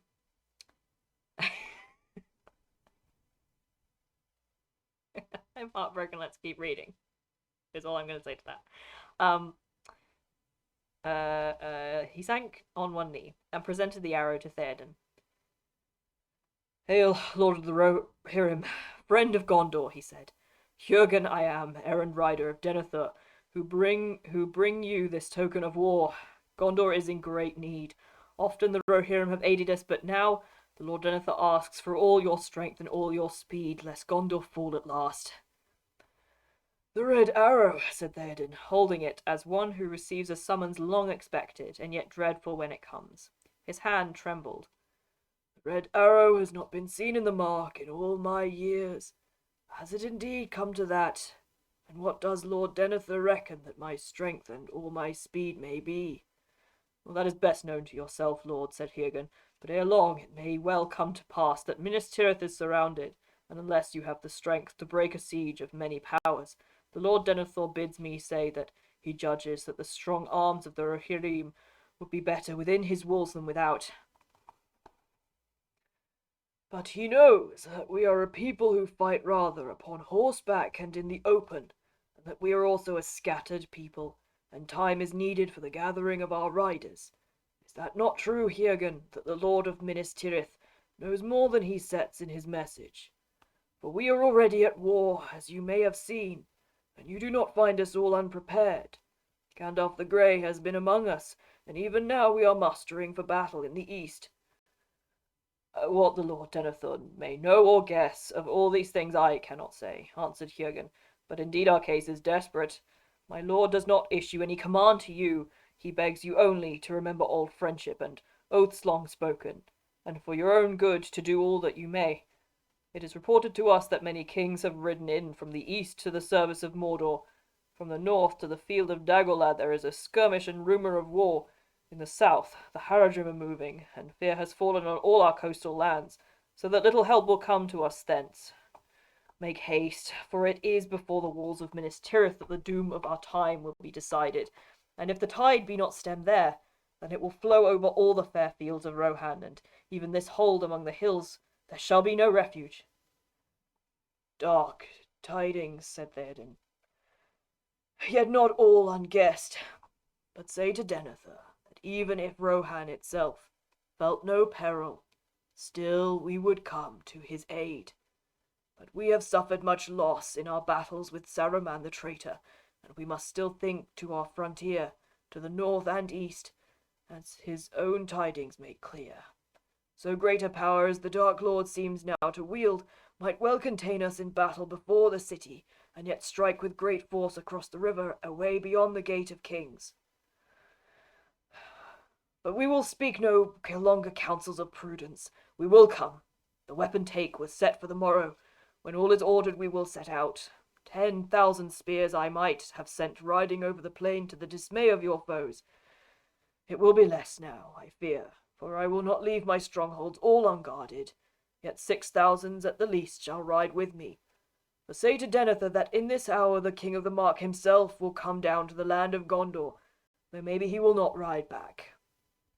But it is a long road, and man and beast must reach the end with strength to fight. A week it may be from tomorrow morn, ere you hear the cry of the sons of Eol coming from the north. A week, said Hirgen. Oh, if it must be so, it must. But you are likely to find only ruined walls in 7 days from now, unless other help unlooked for comes. Still, you may at least disturb the orcs and swarthy men from their feasting in the White Tower.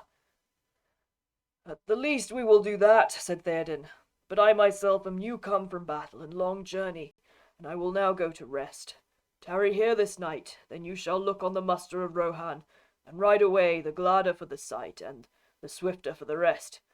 In the morning counsels are best, and night changes many thoughts. Remember old friendship? Ah. Among us, Sauron is.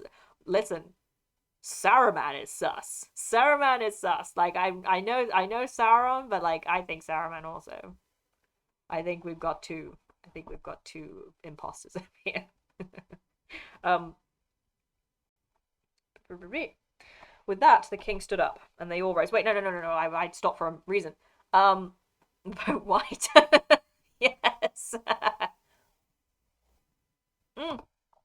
Bless you, my love.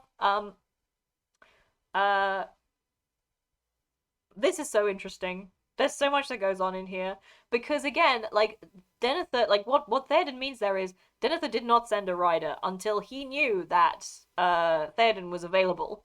Like because Denethor for real knew for that like he told Gandalf obviously he knew that Rohan was at war, so he didn't send Hurgon. Why would he? He didn't need to. But now that Rohan is no longer at war, could you maybe now, since you're ready, since you've all gotten dressed up for war, would you mind would you mind coming down here as well?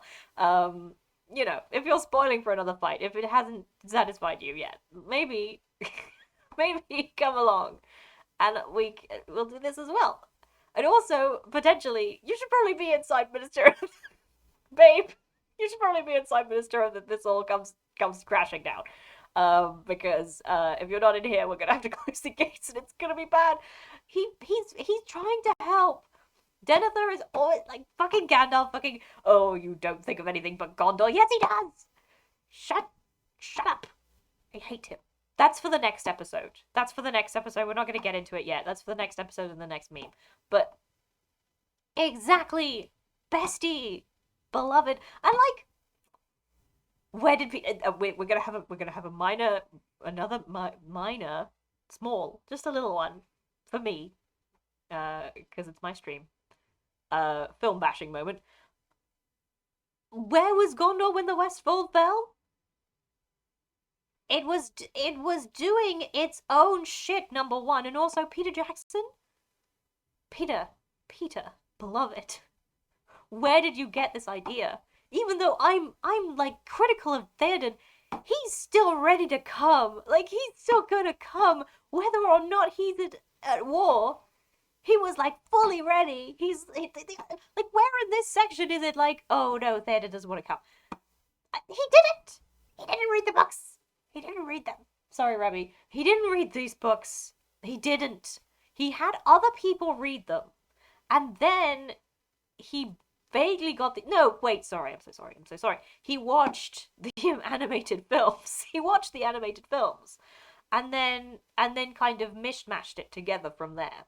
As far as I can tell. Like he literally stole shot for shot scenes from the animated films to put into the movies that were never there in the book. So like that's my hot take. Like the Lord of the Rings, the live action Lord of the Rings is a live action version of the Lord of the Rings animated film. Like that's my hot take. Yes, he did. Like the scene where the hobbits like go under the that route and the Black Rider is up there. The Black Rider rides along, it stops, it's sniffing, it's going on, it's searching about, there's a big clunk when it hits and then you see the insects start clambering over each other and all of that. He stole that whole cloth and put that into the film. Like, that is my hot take. The live action films, Lord of the Rings, are not an adaptations of the books. They are an adaptation of the animated film with some sections of the books added in sort of later as an after effect. And there are various other things. It's not if it happens so many times. Because it's not just that one. I can't remember the other ones, but it's not just that one. There are various like story beats. There are other moments where he is stealing it from the film, from the animated film. Yes, it is a homage, but again, they are copied from that film, and a lot of the contraction. Okay, okay, yes. Nazgul the Prancing Pony scene, yes. There are various others. There are others as well. I can't remember them now. But also there are like story beats. There are like he does. Well, again, I don't necessarily think if Pete. This is we're now talking about Fran Walsh and Philippa Boylan and their script that they because I mean I think at least Fran Walsh read The Lord of the Rings. Um, but it's just never mind. Never mind. We've got to finish the chapter. We got to. With that the king stood up, and they all sorry for knocking the thing. With that the king stood up, and they all rose. Go now, each to your rest, he said, and sleep well. And you, Master Meriadoc, I need no more tonight. But be ready to my call as soon as the sun is risen. I will be ready, said Merry. Even if you bid me ride with you on even if you bid me ride with you on the paths of the dead. Oh, speak not words of omen, said the king, for there may be more roads than one that could bear that name. But I did not say that I would bid you ride with me on any road. Good night. Well, I won't be left behind to be called on for return, said Merry. I won't be left, I won't. And repeating this over and over again to himself, he fell asleep at last in his tent. He was wakened by a man shaking him. Wake up, Master Hobbitler, he cried. At length Merry came out of the deep dreams and sat up with a start. It still seemed very dark, he thought. What is the matter? He asked. The king calls for you. Oh, but the sun has not risen yet, said Merry. No, and it will not rise today, Master Hobbitler, nor ever again, one would think, under this cloud. But time does not stand still, though the sun be lost. Make haste. Flinging on some clothes, Merry looked outside. The world was darkling, and the very air seemed brown, and all things about were black and grey and shadowless. There was a great stillness. No shape of cloud could be seen, unless it were far away westward, where the furthest groping fingers of the great looming gloom still crawled onwards, and a little light leaked through them. Overhead there hung a heavy roof, sombre and featureless, and light seemed rather to be failing than growing. Merry saw many folk standing, looking up and muttering. All their faces were grey and sad, and some were afraid. With a sinking heart he made his way to the king. Hjörgen, the rider of Gondor, was there before him, and beside him stood now another man, like him and dressed alike, but shorter and broader. As Merry entered, he was speaking to the king. "It comes from Mordor, my lord," he said. "It began last night at sunset. From the hills of the Eastfold of your realm, I saw it rise and creep across the sky, and all night, as I rode, it came behind, eating up the stars. Now the great cloud hangs ever over all the land between here and the mountains of shadow, and it is deepening. War has already begun." For a while the king sat silent. At last he spoke. "So we come to it in the end," he said, "the great battle of our time, in which many things shall pass away. But at least there is no longer need for hiding. We will ride the straight way and the open road, and with all our speed. The muster shall begin at once, and wait for none that tarry. Have you good store in Minas Tirith? For if we must ride now in all haste, then we must ride light, but with but meal and water enough to last us into battle." "We have a very great store, long prepared," answered Hjörgen. "Ride now as light and as swift as you may." "Then call the heralds, Eomer," said Theoden. "Let the riders let the riders be marshalled." "Eating the stars, you say? Very, very, very good catch, Honeybee. Yes."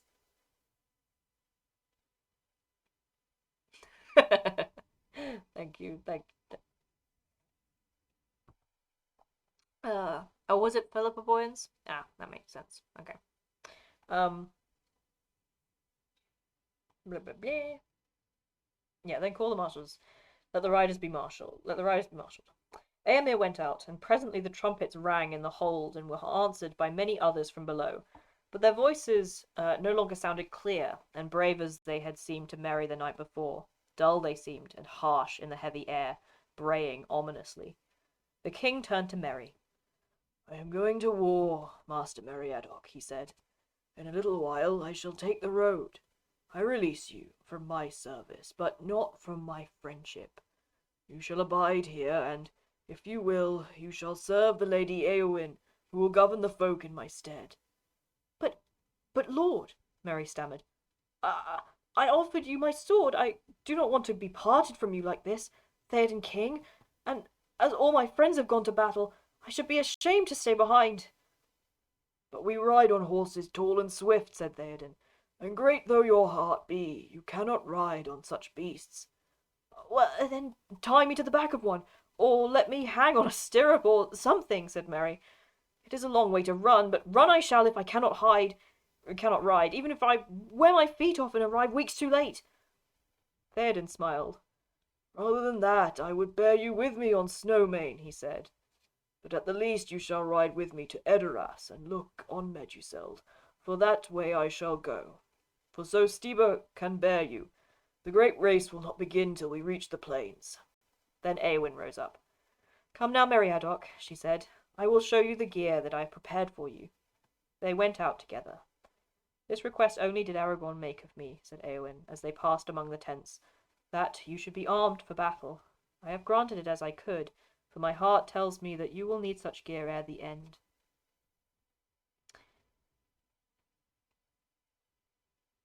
Now she led Merry to a booth among the lodges of the king's guard, and there an armourer brought out to her a small helm and a round shield and other gear. No mail we have to fit you, said Éowyn, nor any time for the forging of such a hauberk, but here is also a stout jerkin of leather, a belt, and a knife. A sword you have. No, I know. I know this. Merry bowed, and the lady showed him the shield, which was like the shield that had been given to Gimli, and it bore on it the device of the white horse. Take these things, she said, and bear them to good fortune. Well, farewell now, Master Meriadoc. Yet maybe we shall meet again, you and I.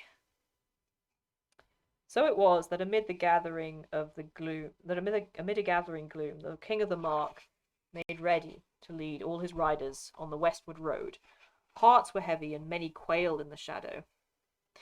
The dynamic is wonderful because the way that they are connecting with each other in like Éowyn is searching for somebody who understands her, and Merry does, because she's looking at Merry, and Merry's like, no, I want to go to war, I want to help my friends. And Éowyn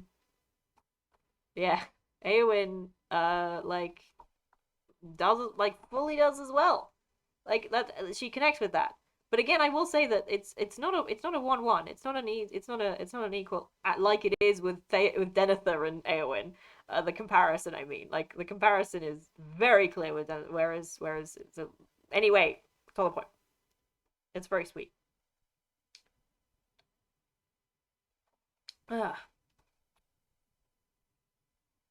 Hearts were heavy, and many quailed in the shadow.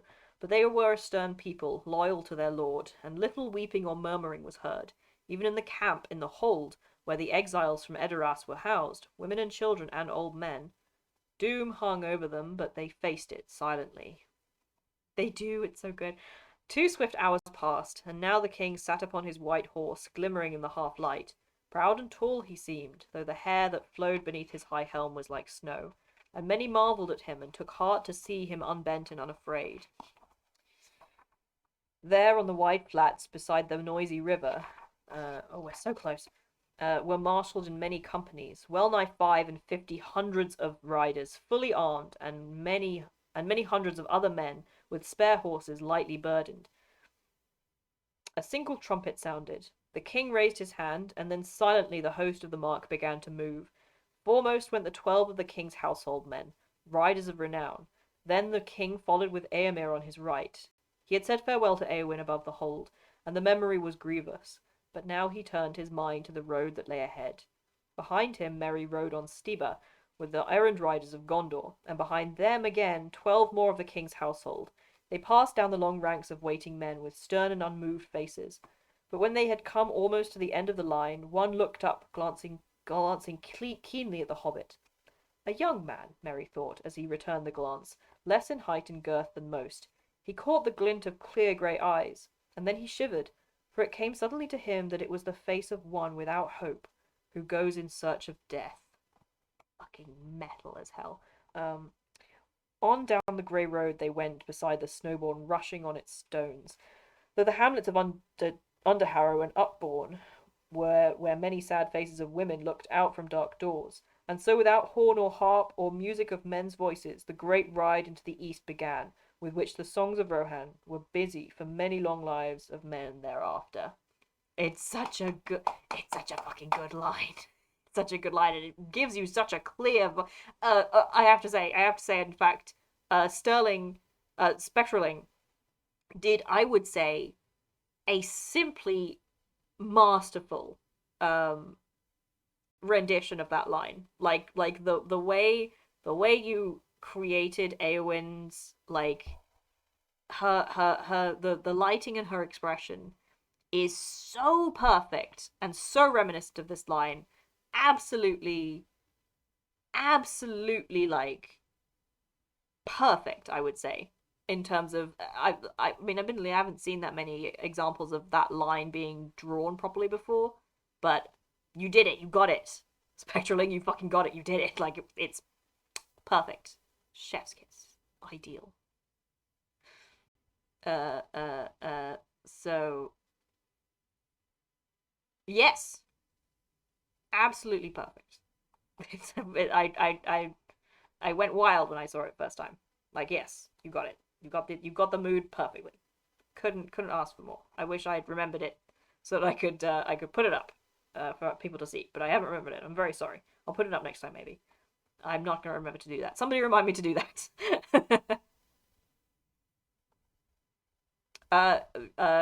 Spectraling has probably drawn every single panel of Merry that you've seen, Merry and Eowyn that you've seen, most likely. But this one wasn't all grey. Yes, but it's great. Anyway, okay. Song. This is not going to be a song. I am going to chant it. From dark Dunharrow in the dim morning, with Thane and Captain rode Thengil's son. To Edoras he came, the ancient halls of the Mark Warden's mist enshrouded. Golden timbers were in gloom mantled. Farewell he bade to his free people, hearth and high seat, and the hallowed places where long he had feasted ere the light faded. Forth rode the king, fear behind him, fate before him, fealty kept he, oaths he had taken, all fulfilled them.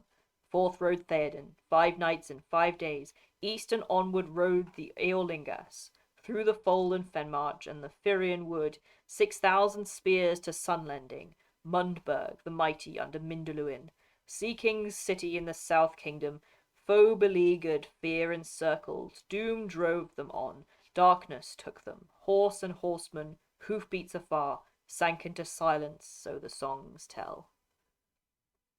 And that's actually fucking great. That's actually a great. That's actually great.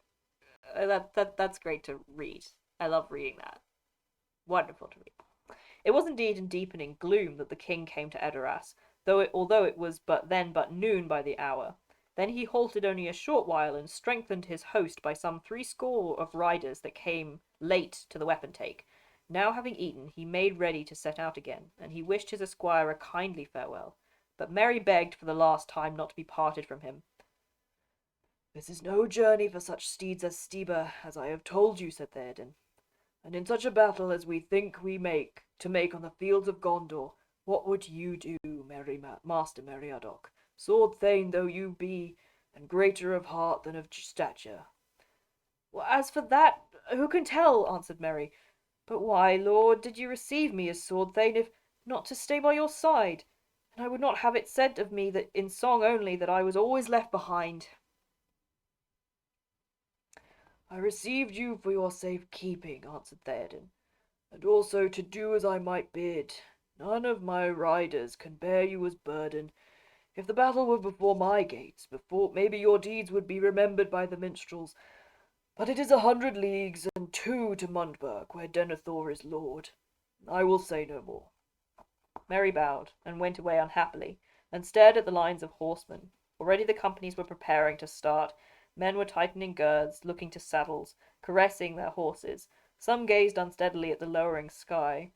Unnoticed, a rider came up, and spoke softly in the hobbit's ear. Where will wants not, a way opens, or so we say, he whispered, and so I have found myself. Merry looked up, and saw that it was the young rider whom he had noticed in the morning. You wish to go whither the Lord of the Mark goes? I see it in your face. I do. Then you should go with me, said the rider. I will bear you before me, under my cloak, until we are far afield, and this darkness is yet darker. Such goodwill should not be denied. Say no more to any man, but come. Well, I thank you indeed, said Merry. Thank you, sir, though I do not know your name. Do you not? Said the rider softly. Then call me Durnhelm.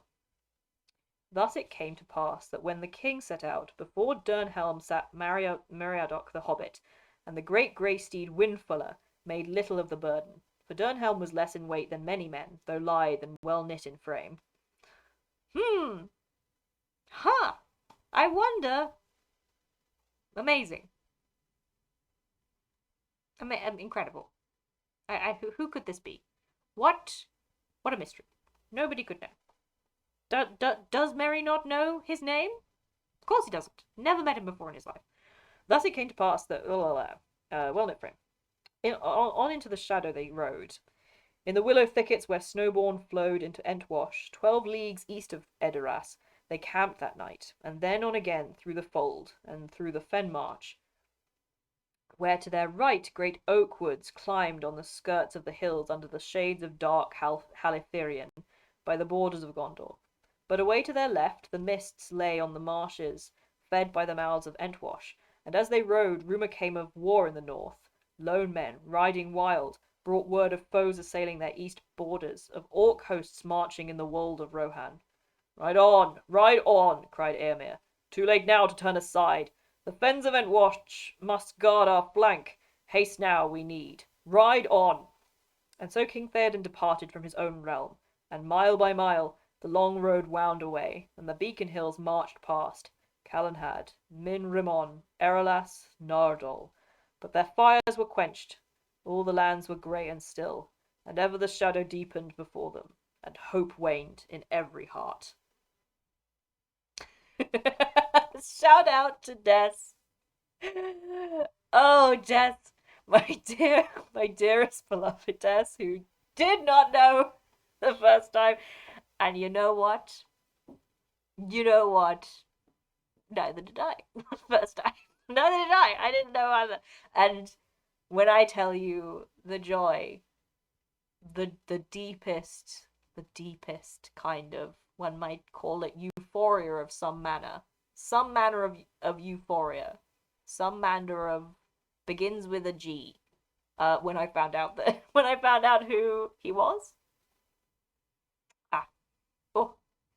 Narrowly then pitched by the immediate later betrayal of her marrying Faramir. But we won't get into that, because we're not there yet. We're not there yet. One writer can. I'm sure another writer could have. I'm sure another writer could have, because, there must have been other boys going. Like, Eowyn can't be the lightest. Here she is, by the way. We've just arrived at her at the time. She's nicely dressed and everything. But yeah, no, I think like he did it pretty well. Like it's not easy to tell who he is, except for the you don't know who I am? Okay, well, I'm Durnhelm. Call me Durnhelm. War in the North, great game. Yes, all right. It is a good game. Well, that's quite nice actually. Yes, if now in my head, in the canon in my head, it's Farron and fucking the other two that I don't care about. Farron and the other two I don't care about, and that one black Numenorian who can control lightning, and that's what's happening up there. And they're walking into weird places, and they found Gundabad, and it's Durnhelm. We love this. We love them. Oh, right. Yes. So we're at the we finally reached the end. We're next time we'll do the siege of Minas Tirith, which I do need to be she does give herself away. Farron and Co. Yes, but she does give herself away. But you're kind of caught up in everything. The moment when like the cloud, the smog hits, that's so ominous. Couldn't we have seen that, Peter? Peter, couldn't we have seen that? Because that is cinematic. That is cinematic. Why does he leave off all these cinematic moments? This is why he didn't read the fucking book, because this is the most cinematic moment in the world. To have Merry go to sleep, like he's going to sleep and he's thinking to himself, I won't be left behind, I won't be left behind, I won't be left behind. He goes to sleep, and then he wakes up in this, like, strange, muted colored reds and brown world, and he looks up and the sun is fucking gone, and there's somebody calling to him, and then he says, the sun hasn't risen and may never again. That is cinematic. Why couldn't I wanted to see that? I want to see that visually. That's what your job is, Peter. Your job is to do the cinematic parts of this book, which is very visual. Why didn't you do it? Why? Why am I deprived always? You're like, do you want? What do you want? What do you want? Aaron, what is your desire for this film? And I'm like, I want you to make the cinematic bit cinematic, and that's it. You don't have to really just follow the book. It's all good. It's fine. Just the cinematography that you get in the book is it. You can just transplant it right into film, and it will be great. It will be beautiful. It'll be wonderful. And then Peter Jackson was like, okay, I hear what you're saying, but what if I destroyed every single character? What if I completely and utterly ruined the reputation of your favorite character and your other favorite character in one fell swoop? And what if I also then made Faramir out to be a completely a wet blanket? And what if Aragorn was perfect? What if Aragorn was perfect? What if Gimli had no character except for being the comic relief of the thing? What if Merry and Pippin were not separate people? What if I melded them into one strange creature, and that was just a character, and they didn't have any character outside of each other? What if Frodo was ineffectual? Oh, of course, you're right. The cartoon didn't go that far. You're right. The cartoon just, yeah, it's true. The cartoon just dropped that, didn't they? Hilarious. I prefer the cartoon. Like, as far as the story goes. No, you can't. I'm eating my way out of this cup. I'm eating my way out of this cup. Buzzing around your room. What if Gimli sat in the steward's seat of a man who just died, and what if he just sat there and that was fine and it wasn't even? What if he just sat in the steward's seat? What if? Like, what if that happened? That's what Peter Jackson said. And then a lot of other people who I also hate were like, yeah, sure, let's do that. And now I have to separate. I'm buzzing around Mikey's room like a really annoying fly. I'm bonking you on the head. I'm doing laps around your. No, Peaches. The chapter is finished. My no, no, Mikey. The chapter is finished. This is the epilogue of this episode. This is I'm free, and now I can talk about whatever I like. Smoking. He was smoking. And doing quips. The quips. Okay, sorry, Mikey. Don't worry. Don't worry at all. Aren't we all? Aren't we all? Yeah, Peter Jackson. It's just madness to me. I was talking about this to my mum as well. and because again had just been listening to the most recent ones, and she was like, I'm so glad that you were talking about how cinematic and how visually cool the book is, because I really liked hearing you say that. So that's what I like most about the book, is that it's so visual, and I love looking at things. It's so great. And I'm like, yes, I know. how how could you fuck it up? How could you fuck it up so bad? He's just like, he gives them shots. There are times when Tolkien literally describes, almost to like the dimensions of the shot, what we should be looking at in this moment. And Peter Jackson thinks, no, actually, I'm gonna do it differently. And listen, the wide shots that stream over mountains is all very pretty. It's very good. I get it. It is a good film. It is a good film, but it could have been better. It could have been better, and for me, it could have been something that doesn't haunt me for the rest of my days. So that people come into my ask box and are like, what if my friend believes that Boromir is a piss baby?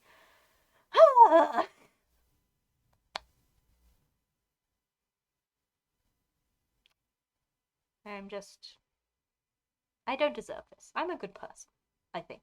I know. I'm a good person. And I just don't think I deserve this. Yes, exactly.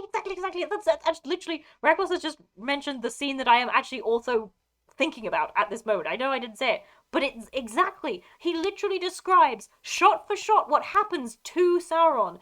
Like the big huge shadow that rises up and seems to cover everybody, and it's like completely, and the whole world seems to be engulfing in his fingers, travel across the sky, and then the wind just snuffs him away, and he's gone.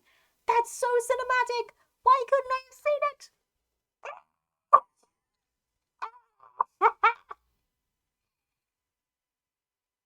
I had a friend who was also like, I wanted to. It's like he took out all the good visual bits. I mean, he didn't. He kept some of the good visual bits in The Hobbit as well, but like, yeah, yeah, yeah. Yes, when he's defeated, when Sauron is defeated, it's not just his tower doesn't just fall. I don't think the tower actually does fall. I think it breaks a bit actually. No, but you see him die. You see Sauron as this huge, terrifying shadow. He did what? He drew a picture. Peter Jackson has he has no right and no excuse.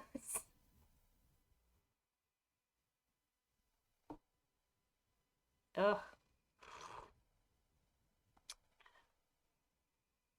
Anyway, um, so that was the muster of Rohan. And next we will be doing the Siege of Gondor, which I'll be very calm all the way through that one. Very calm all the way through that one. And yep, it'll be good. And yep, it's fine. Everything's fine. I'm happy. I did not have to start an ask today with a serious ask to somebody I didn't know with the phrase, hey, about the post about men's tits. I'm sorry for adding that into this, but it's still going around in my head that I had to do that today. Thank you, Reckless. I would like to see it, yes. Yes, I will be so normal. You've no idea, Peaches. You've never seen me so normal. Gandalf, Denethor, and Faramir and Pepin are in a room together, and they're talking together, and they're talking about a lot of stuff. Oh, honeybee, are you? Oh, you are being very brave about it, and I'm being very brave about it. I am being so brave. Um, yes, I'm gonna. Yes, me and Des will have a no. Me and Des will have a competition for how calm we can be about this. And I will win because I am serene, just the most serene. Never have you met a more relaxing human being to be around. Yes. Anyway, I think we've come to the end. I know. Well, I mean, my poor dear blood pressure, which apparently is fine. Oh, I'm gonna turn the screen. I could do that. That would actually be very interesting. I would like to know because I feel like I'm going crazy. But mm, yes. Well, I think that's it. I don't know. I don't know, Des. I don't know. I think I'll win. I think I'll be the one who wins this one. I think it will be me because listen, whilst we are both known serene people, I think I have the I have, have the shot on you. Um, how does one get a heart monitor? How would one do that? How would one figure that out? I mean, I guess that'll be equipment and stuff. I don't think that. Admittedly, I don't think that's gonna happen. I don't think that one's gonna happen. But um, it is very funny. Yes. But are you? Listen, I mean, I'm the one who's talking in a nice measured voice, and you're the one who's using caps lock. So that's true. This was a good episode for Halloween. That's very true. Um, it was very spooky. Last episode, very spooky, spooky, spooky to the nines. So I feel like I've satisfied my Halloween for today. We're not getting any trick or treaters unless they climb up our mountain, uh, to get to us. So, although I suppose we do have children like next door do have children. Um, we should have thought of that. We have shortbread to give them. It's fine. Um, right. Okay. I think we've reached the end. So I will bid you all good night, and the Americans. I have no idea what time it is for you, but a good rest of your day, and I'll see you all next week for what will go down in history as the calmest episode that's ever been of Erin's chaotic reading stream of Lord of the Rings. Oh, what? Rabbi's barking, doing little boofs. I think Rabbi barked himself awake. He was dreaming and he barked himself awake. Okay, we're done. We're gone. Okay, that's good.